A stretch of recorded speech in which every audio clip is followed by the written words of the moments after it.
నమస్తే, welcome to hash tag you. నేను మీ రాజేష్.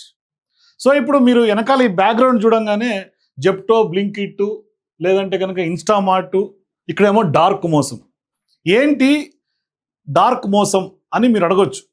ఇక్కడ నేను అన్ని డెలివరీ యాప్లకి, లేకుంటే ప్రతి దగ్గర ఉన్నటువంటి డెలివరీ యాప్లకి నేను ఇప్పుడు చెప్పబోయే కంటెంట్ అంతా ఆపాదించట్ల. కానీ ఇప్పుడు ట్రెండ్ ఎట్లా మారిపోయిందంటే, ఇంట్లో పొద్దున ఇడ్లీ చేయాలంటే పల్లీలు ఉండవు.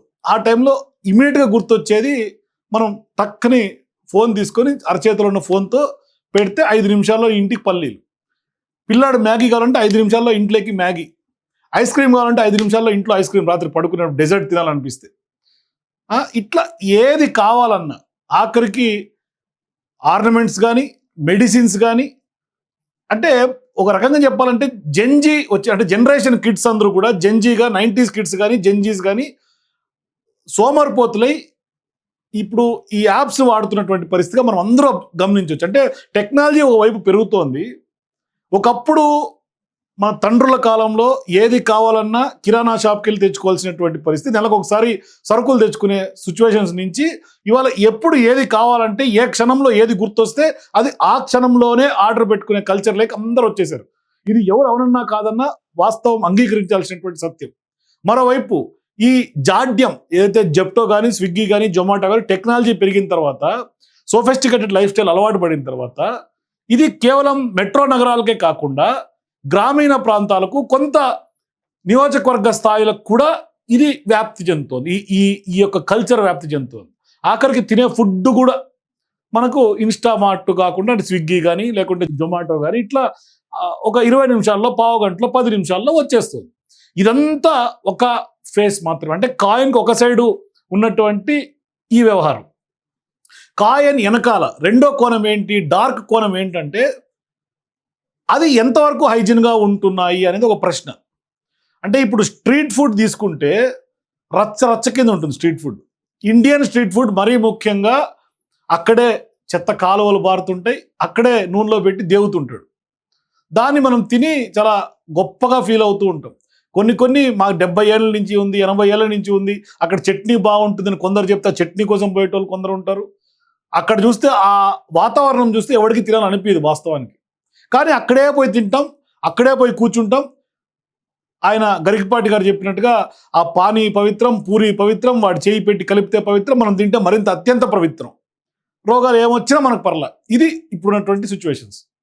అంటే ఇప్పుడు డార్క్ సీక్రెట్ ఏంటంటే, తాజాగా రీసెంట్ టైమ్స్లో ముంబై, ధారావి, కొన్ని ఢిల్లీలో ఇట్లా కొన్ని ప్లేసెస్లో జెప్టో ఏదైతే ఈ డార్క్ స్టోర్స్ ఉంటాయో, అంటే మనకి అవి ఎక్కడి నుంచి వస్తాయో తెలియదు, వాటిని ఖచ్చితంగా మనం డార్క్ స్టోర్స్ కానీ పిలవాలి. ఎందుకంటే గోస్ట్ కిచెన్స్ ఎట్లయితే మనం స్విగ్గీ అట్లాగే జొమాటోల కోసం గోస్ట్ కిచెన్స్ పనిచేస్తుంటే, ఈ సరుకుల డెలివరీకి లేకుంటే ఐటమ్స్ డెలివరీకి డార్క్ స్టోర్స్, ఆ డార్క్ స్టోర్స్ ఎంతవరకు సేఫ్గా ఉన్నాయనే ఒక ప్రశ్న తలెత్తుంది.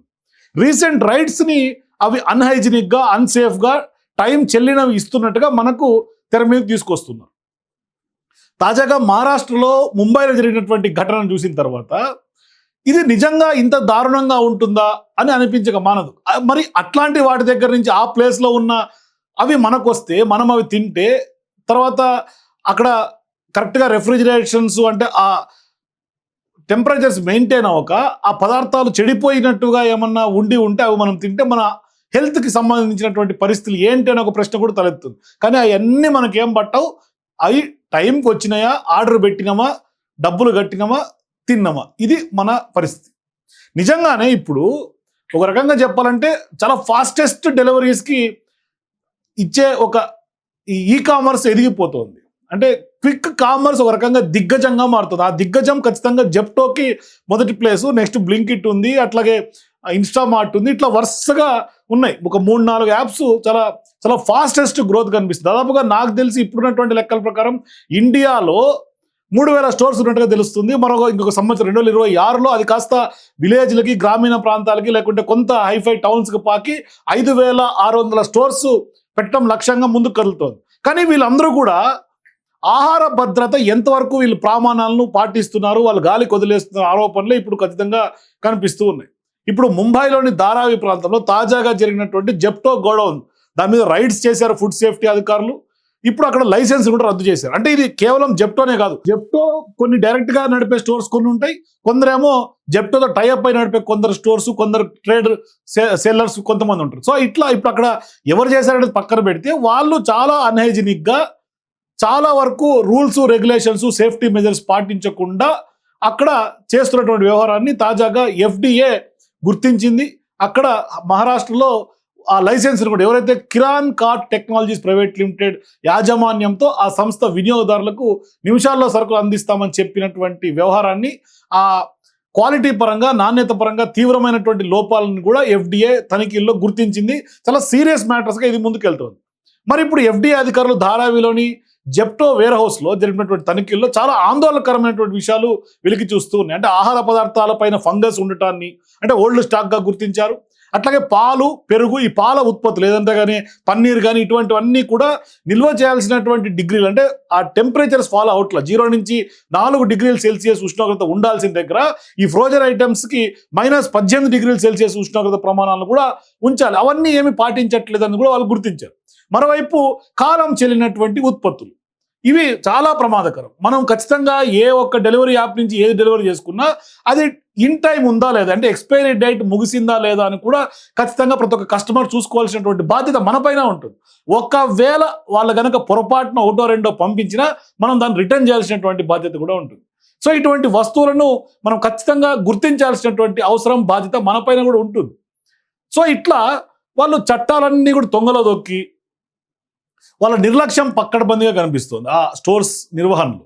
మరోవైపు ఇది ఖచ్చితంగా ఆహార భద్రతా ప్రమాణాల చట్టం ఏదైతే ఉందో 2006ని ఉల్లంఘించడమేనని మహారాష్ట్రలో ధారావి ఘటన అక్కడ అధికారులు స్పష్టంగా చెప్తూ ఉన్నారు. మరోవైపు ఢిల్లీలోని మయూర్ విహార్ ఫేజ్లో కూడా జెప్టో గోడౌన్లో సేమ్ ఇటువంటి సిచ్యువేషన్స్ అక్కడ ఆహార పదార్థాలు నిల్వ ఉంచినటువంటి ప్రదేశానికి అత్యంత సమీపంలోనే చాలా దుర్వాసన వచ్చే ఒక వాష్రూమ్ ఉన్నట్లుగా అక్కడ కార్యకలాపాలన్నీ ఆ వాష్రూమ్ దగ్గర యథావిధిగా చేస్తున్నట్టుగా కొన్ని ఆరోపణలు ఎప్పటి నుంచో ఉన్నాయి.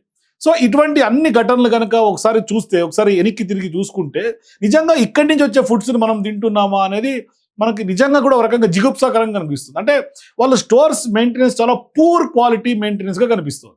సో ఇప్పుడు జెప్టోకే పరిమితం కాల రాష్ట్రంలో ఇంకా చాలా బ్లింకిట్ కానీ ఇన్స్టామార్ట్ వంటివి కూడా ఈ కామర్స్ ఏదైతే వీటిని ఆర్గనైజ్ చేస్తుందో వాళ్ళు ఎంతవరకు ప్రమాణాలు పాటిస్తున్నారు, లేకుంటే ఈ గోడౌన్ల పైన కూడా రాష్ట్ర ప్రభుత్వాలు కూడా కొంత దృష్టి పెట్టి తనిఖీలు చేయాల్సినటువంటి బాధ్యత ఉంది. ఖచ్చితంగా ఇప్పుడున్నటువంటి ఫుడ్ సేఫ్టీ అధికారులు కేవలం ఫాస్ట్ ఫుడ్ సెంటర్ల పైనో లేదంటే రెస్టారెంట్ల పైనో లేకుంటే నాన్ వెజిటేరియన్స్ అంటే ఎక్కువగా యూజ్ చేసే చికెన్, మటన్ వీటి మీద వాటి నిలువ చేసే దాని మీద సహజంగా ఓల్డ్ సిటీలో కానీ లేకుంటే ఇతరత్ర ప్రాంతాల్లో కానీ చాలా వరకు రైడ్స్ చేసి పట్టుకున్నటువంటి సందర్భాలు ఉన్నాయి. మరి ఇక్కడ హైదరాబాద్ తెలంగాణలో ఉన్నటువంటి వేర్ హౌసెస్ పరిస్థితి ఏంటి? జెప్టో కానీ ఇన్స్టామార్ట్ కానీ బ్లింకిట్ ఈ వేర్ హౌసెస్ ఎంతవరకు సేఫ్గా ఉన్నాయి, ఎంతవరకు హైజీన్గా ఉన్నాయి, వాళ్ళు నిజంగానే క్వాలిటీ కంట్రోల్ లేకుంటే ఇప్పుడున్నటువంటి రూల్స్ అండ్ రెగ్యులేషన్స్ ఆ ప్రమాణాలు పాటిస్తున్నారా, లేకుంటే చాలా వరకు నిర్లక్ష్యంగా ముందుకు వెళ్తున్నారా?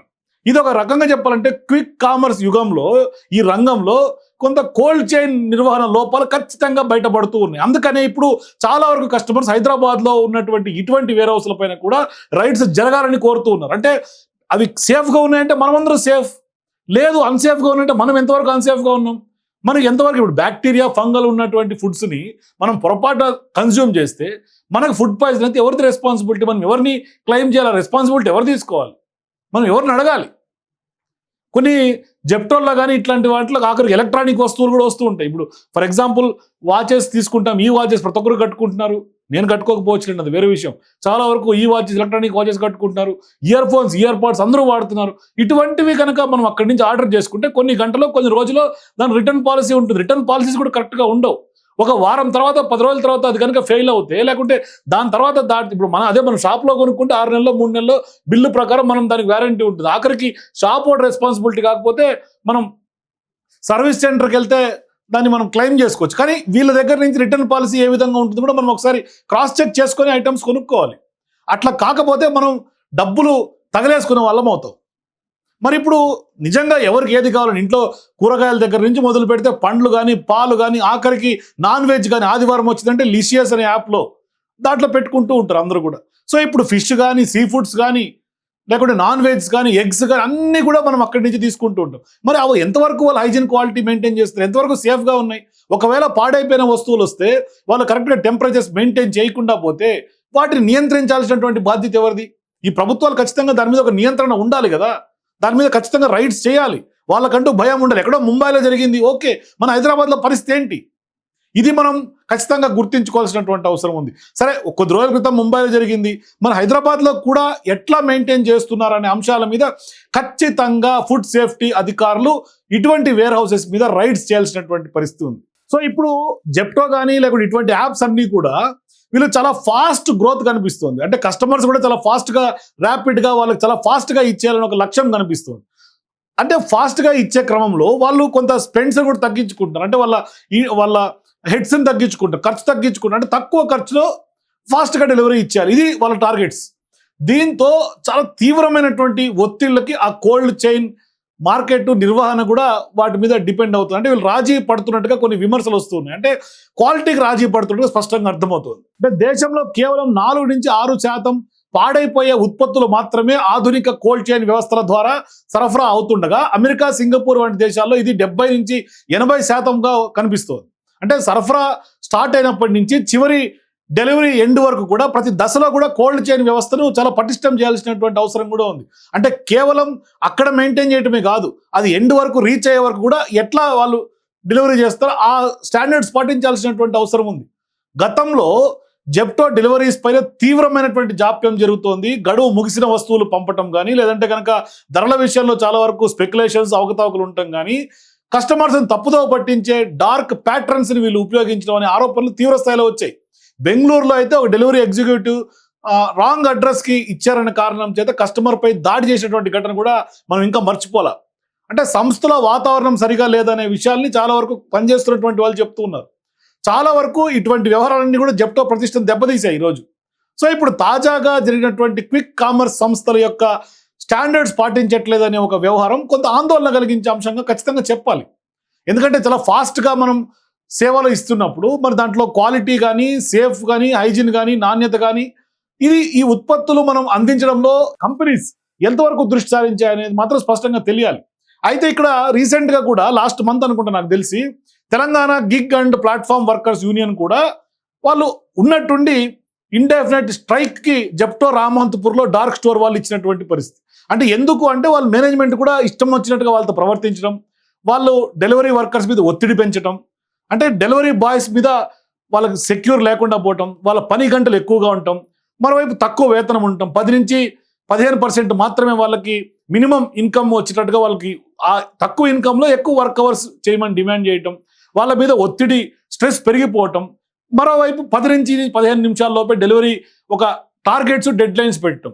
దీంతో వాళ్ళ వర్కర్స్ మీద కొంత ఒత్తిడి చేస్తున్నటువంటి క్రమంలో వాళ్ళు అన్సేఫ్గా డ్రైవ్ చేసుకుంటూ రోడ్ల మీద ఇష్టం వచ్చినట్టుగా వెళ్ళిపోవటం, యాక్సిడెంట్లు పెరిగిపోవటం, వాళ్ళకి లైఫ్కి సెక్యూర్ లేకపోవటం, ఇవన్నీ కూడా తెర మీద తీసుకొచ్చి వాళ్ళ షిఫ్ట్స్ కూడా లాంగ్ షిఫ్ట్స్ ఉండటం, ఇదంతా కూడా డార్క్ స్టోర్స్లో వాళ్ళ మీద ఒత్తిడి పెరుగుతోంది అనేది వాళ్ళు కూడా వర్కర్స్ కూడా వాపోతారు. స్ట్రైక్ కూడా గత నెల రామంతపూర్లో స్ట్రైక్ చేసినటువంటి పరిస్థితి. అంటే రైడర్స్ అయితే మాత్రం చాలా వరకు అంటే వాళ్ళు డెలివరీకి వెళ్ళినప్పుడు కూడా వాళ్ళ వ్యవహారాలను కూడా ఒకసారి పరిగణలో తీసుకోవాలి ఇటువంటి వాళ్ళ సంస్థ యాజమాన్యం. అంటే వాళ్ళకి ఫ్యూయల్ ప్రైజెస్ కానీ, మొబైల్ డేటా కానీ, వాళ్ళ మెయింటెనెన్స్ కాస్ట్లు కానీ, లేదంటే కనుక వాళ్ళు ఇన్సెక్యూరిటీగా ఫైనాన్షియల్ బర్డన్స్ పెరిగిపోతున్నటువంటి వ్యవహారం కానీ, అంటే వాళ్ళ బాగోగులు కూడా ఖచ్చితంగా సంస్థలు రాజీ పడకుండా చూడాల్సినటువంటి అవసరం ఉంది.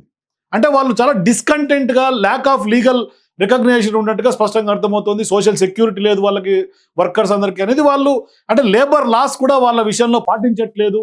వాళ్ళకి ఇన్సూరెన్స్ వ్యవహారంలో కానీ, యాక్సిడెంట్ కవరేజ్ జరిగే విషయంలో కానీ, అంటే ఇటువంటి వల్నరబుల్ వర్కింగ్ కండిషన్స్ మధ్య వాళ్ళు ఏదో అందరూ కూడా పార్ట్ టైంగా చేస్తుంటారు. వాళ్ళ ర్యాపిడో ఉంది, ర్యాపిడో కూడా చాలా టెంపరీగా చాలా మంది వర్క్ చేస్తూ ఉంటారు. అట్లాగే జెప్టో, స్విగ్గీ, ఇన్స్టా అంటే ఇటువంటి యాప్స్ మీద ఈ కామర్స్ బేస్గా కొన్ని లక్షల మంది బతుకుతున్నారు. బీటెక్లు, ఎంటెక్లు చేసిన వాళ్ళు కూడా బయట ఉన్నటువంటి రెసిషన్ కారణంగా చాలా వరకు ఊర్ల నుంచి వచ్చి హైదరాబాద్లో ఈ డెలివరీ బాయ్స్ గాను, లేకుంటే కొంత ర్యాపిడో డ్రైవర్స్ గాను ఇట్లా వాళ్ళు ఎంగేజ్ అవుతూ ఉన్నారు.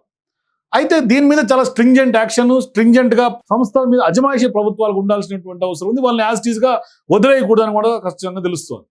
ఒకసారి మనం సహజంగా జెప్టో కానీ ఇన్స్టామార్ట్ కానీ బ్లింకిట్ ఇట్లా ఆన్లైన్లో చాలా యాక్టివ్గా ఉండే ఒక కస్టమర్ని మనం రివ్యూ తీసుకునే ప్రయత్నం చేద్దాం. హలో హలో, నమస్తే అండి. నమస్తే అండి. సహజంగా మీరు జెప్టో కానీ స్విగ్గీ ఇన్స్టామార్ట్ ఇట్లా ఆన్లైన్ ఈ కామర్స్ యాప్స్ ద్వారా ఎక్కువ వరకు మీరు అన్ని కొనుగోలు చేస్తుంటారు, అక్కడ ఫుడ్ డెలివరీ యాప్స్లో కూడా. సో వీటిలో స్టాండర్డ్స్ కానీ లేకుంటే మీరు ఫేస్ చేసినటువంటి డిఫికల్ట్ ఎక్స్పీరియన్సెస్ కానీ లేకుంటే కొన్ని చేదు అనుభవాలు ఎట్లా ఉన్నాయి, లేకుంటే వాళ్ళ సర్వీసెస్ చాలా ఫాస్ట్గా ఇచ్చే క్రమంలో కొంత నాణ్యతాపరమైనటువంటి వాటికి కూడా రాజీ పడుతున్నారనే ఒక ఆరోపణలు వస్తుంది. ఎందుకంటే ముంబై, ఢిల్లీ ఇటువంటి మెట్రో నగరాల్లో మరీ ముఖ్యంగా కొంత ఫుడ్ సేఫ్టీ అధికారులు రైడ్స్ తర్వాత కొన్ని వాస్తవాలు వెలుగు చూస్తుంది. ఇట్లాంటి సందర్భాల్లో మీకు ఎటువంటి ఎక్స్పీరియన్స్ ఉన్నాయి, ఏం చెప్తారు? నాకైతే కనుక చాలా ఎక్స్పీరియన్స్ ఫేస్ చేశానండి నేను. ఎట్లా అందులో ముఖ్యంగా వచ్చేసి జెప్టోలో ఏదన్నా ఆర్డర్ పెడితే కనుక వాళ్ళు ఆఫర్ అని చెప్పి అంటారండి, కూపన్ కోడ్. ఒక్కోసారి 50 రూపీస్ ఇస్తారు, ఒకసారి 100 రూపీస్ ఇస్తారు, ఒకసారి 125 ఇస్తారు. బట్ ఆ కూపన్ కోడ్ అప్లై చేసినా సరే అది వ్యాలిడ్ అవ్వదు, అది అక్కడ తీసుకోదు. అండ్ సెకండ్ థింగ్ ఇంకోటి ఏంటంటే, జెప్టోలో ఏదన్నా ఆర్డర్ పెట్టామంటే గనక ప్యాకెట్ అన్ని కూడా నలిగిపోయి వస్తాయి, డ్యామేజ్డ్ వస్తుంది ప్రతిదీ కూడా. సో మళ్ళీ మనం దాన్ని రిటర్న్ చేసామంటే గనక వాళ్ళు మళ్ళీ ఆఫర్ ప్రైస్ డిస్కౌంట్ కట్ చేసి బ్యాలెన్స్ చేస్తారు తప్ప ఒరిజినల్ అమౌంట్ మనం పే చేసింది వాళ్ళు వేయరు, మనకు అప్లై అవ్వదు. కానీ వాళ్ళు ఏం చేస్తారంటే గనక అందులో కట్ చేసుకొని మనకి ఇస్తారు, అది ఒక పెద్ద మైనస్. అని ప్రతిదీ కూడా డ్యామేజ్ సరుకు. నిన్న నేను సోప్స్ పెట్టుకున్నాను, కాజీ సోప్స్ పెట్టుకున్నా, ఆ ప్యాకేజ్ డ్యామేజ్ వచ్చింది. సో నేను వాళ్ళకి రిఫండ్ అడిగితే గనక వాళ్ళు నాకు హాఫ్ ఆఫ్ ది అమౌంట్ ఇచ్చారు వాళ్ళు. సో అలా నేను జెప్టోలో ఫేస్ చేసా. ఎప్పుడన్నా ఎక్స్పైర్డ్ ఐటమ్స్ వచ్చాయా బ్రదర్ మీకు? ఎప్పుడన్నా ఎక్స్పైర్డ్ వచ్చినాయి. నెక్స్ట్ ఇంకోటి ఏంటంటే చిల్లు పడిపోయినాయి. ఇప్పుడు నేను షుగర్ పెట్టాను లాస్ట్ టైం, అది చిరిగిపోయి వచ్చింది నాకు. సో అలాగా చాలా డ్యామేజెస్. మరి ఇప్పుడు మీకు ఆ డెలివరీ తీసుకునే చిల్లు పడిందని మీకు కనపడుతుంటది, ఎమ్మటే అట్ టైం వాళ్ళతో పాటు ఎనికి పంపించే వెసులుబాటు కానీ వీలు కానీ ఉండదా మీకు అక్కడ? ఉండదా. మళ్ళీ మనం కస్టమర్ కేర్ తోటి మనం మాట్లాడిన తర్వాత మళ్ళీ ఆ పర్సన్ వస్తాడు. సో మనకి అది ఇప్పుడు తీసుకొచ్చిన డెలివరీ బాయ్ అయితే తీసుకెళ్తాను. అంటే ఫుడ్ ఐటమ్స్, పాలు, పెరుగు, చీజ్ కానీ లేకపోతే పన్నీర్ కానీ వీటిలో డేట్ ఎక్స్పైరీ అయిపోయి కూడా వస్తున్నాయని కొన్ని ఆరోపణలు ఇప్పుడు ముంబై లాంటి నగరాల్లో వస్తున్నాయి. ఎగ్స్ వచ్చినాయి అండి, అలాగా ఎగ్స్ వచ్చినాయి. ఎగ్స్ బూజ్ అది పట్టేసి చాలా ఇదిగా ఉండే, అందులో ప్యాకేజ్ సీల్ తోటి పంపిస్తారు మనకని. ఆ సీల్ ఓపెన్ చేసిన తర్వాత ఎగ్స్ బ్రోక్ చేస్తే గనక అందులో మొత్తం అంతా బూజు పట్టేసి డ్యామేజ్ ఓల్డ్ స్టాక్ ఐటమ్స్ వస్తున్నాయి. ఓల్డ్ స్టాక్ అని ప్యాకేజ్ కూడా నలిగిపోయి వస్తుందండి, ఏదో పక్కన పాడేసి ఏదో నలిగిపోయి అసలు అది. కొన్ని వాటికి ఏంటంటే కనుక ఎక్స్పైరీ డేట్ మీద కూడా వాళ్ళు ఓన్ స్టిక్కర్ వేసి పంపిస్తున్నారు. అది తీసినా కూడా మళ్ళీ ఆ డేట్ కనపడకుండాను. ఓకే. సో ఏంటి బ్రదర్, ఇప్పుడు ఇన్ని ఎక్స్పీరియన్సెస్ మీకు ఫేస్ చేసినటువంటి క్రమంలో ఇన్ని చేదు అనుభవాలు ఉంటాయి, అయినా కూడా ఎందుకు కొనాలి జెప్టోలో? అంటే ఇంకా ఇప్పుడు ఆఫీస్ టైమింగ్స్ మనకేమో కుదురుతలేదండి, బయటకు వెళ్ళి తీసుకోవాలంటే కనుక. ఆఫీస్ నుంచి ఇంటికి వెళ్ళే టైంకి ఏమో ట్రాఫిక్ చాలా ఇబ్బంది అవుతుంది. సో పార్కింగ్ చేయడానికి అయ్యే ప్రాబ్లం అవుతుంది. ఇంకా వేరే ఆప్షన్ లేక జెప్టోలో పెట్టుకుంటున్నాం, ఈజీగా అవుతుంది అని చెప్పి. కానీ ఇక్కడ ప్రాబ్లం ఏంటంటే, జెప్టో ఆ విధంగా ఉంటే ఇప్పుడు హైదరాబాద్ వేర్ హౌసెస్ మీద కూడా ఫుడ్ సేఫ్టీ అధికారులు ఇప్పుడు ముంబైలో ఏ విధంగా జరిగిందో ఇక్కడ హైదరాబాద్ లో కూడా జరగాల్సినటువంటి అవసరం ఉందని మీరు డిమాండ్ చేస్తున్నారు, కోరుతున్నారా? తప్పకుండా జరగాలండి, ఎందుకంటే మేము ఫేస్ చేసాం కాబట్టి డ్యామేజ్ సరుకు అంతా కూడాను. సో అలాంటివి జరిగితేనే కదా రేపు పొద్దున మళ్ళీ ఫర్దర్ గా ఇలాంటి రిపీట్ కావు. వాళ్ళు కూడా భవిష్యత్తులో ఇటువంటి రిపీట్ కాకుండా కొంచెం జాగ్రత్తగా కొంత నిర్వహించే అవకాశాలు కూడా ఉంటాయి. అవునండి, అవును. థ్యాంక్ యూ అండి మీ వ్యాలిడ్ ఫీడ్బ్యాక్ ఇచ్చినందుకు. సో ఇది కొంతమంది కస్టమర్ల రివ్యూ కూడా, కాబట్టి ఖచ్చితంగా అధికారులు ఒకసారి మేల్కోవాల్సినటువంటి అవసరం ఉంది. ప్రభుత్వాలు బాధ్యతగా ఖచ్చితంగా ఫుడ్ సేఫ్టీ అధికారులు కానీ వాళ్ళ ప్రమాణాలు ఎంతవరకు పాటిస్తున్న అంశాల మీద కూడా కొంత ఇన్డెప్త్గా హైదరాబాద్ నగరము లేకుంటే కొంత జిల్లా స్థాయిలో ఉన్నటువంటి నగరాల్లో కూడా అధికారులు కొంత ఇటువంటి వేర్ హౌసెస్ మీద దృష్టి పెట్టి, ఎందుకంటే చాలా ర్యాపిడ్గా సిటీ పెరుగుతోంది, ర్యాపిడ్గా వేర్ హౌసెస్ స్టార్ట్ చేస్తారు, వేర్ హౌసెస్ పెరుగుతున్నాయి, ఈ కామర్స్ దిగ్గజంగా కొన్ని సంస్థలు ఎదుగుతూ ఉన్నాయంటే దాని వెనకాల డార్క్ సీక్రెట్స్ ఏంటి, మరోవైపు ప్రజల ఆరోగ్యం కానీ ప్రజల జీవన ప్రమాణాలు మెరుగుపరిచే దిశగా ఇవి ఎంతవరకు తోడ్పాటు అవుతున్నాయి, ఆ ప్రమాణాలు వాళ్ళు నిజంగా పాటిస్తున్నది కూడా కొంత క్రాస్ చెక్ చేయాల్సినటువంటి అవసరం ఉంది. సో మీరు కూడా ఖచ్చితంగా ఈ చెప్పినటువంటి వ్యవహారంలో మీరు కూడా ఈ కస్టమర్ మాట్లాడినటువంటి విధంగానే మీరు ఎప్పుడన్నా ఇబ్బంది పడ్డారా ఈ యాప్స్ ద్వారా? మరి మీకు ఎటువంటి చేదు అనుభవాలు ఎదురయ్యాయి? నిజంగానే రైడ్స్ హైదరాబాద్లో కూడా జరగాలని కోరుకుంటున్నారా? మీ అభిప్రాయాలు నాకు కింద కామెంట్స్లో మస్ట్గా తెలియజేయండి. ఈ వీడియో నచ్చితే ఖచ్చితంగా మీ ఫ్రెండ్స్ కూడా ఫార్వర్డ్ చేయండి. For more videos please watch #.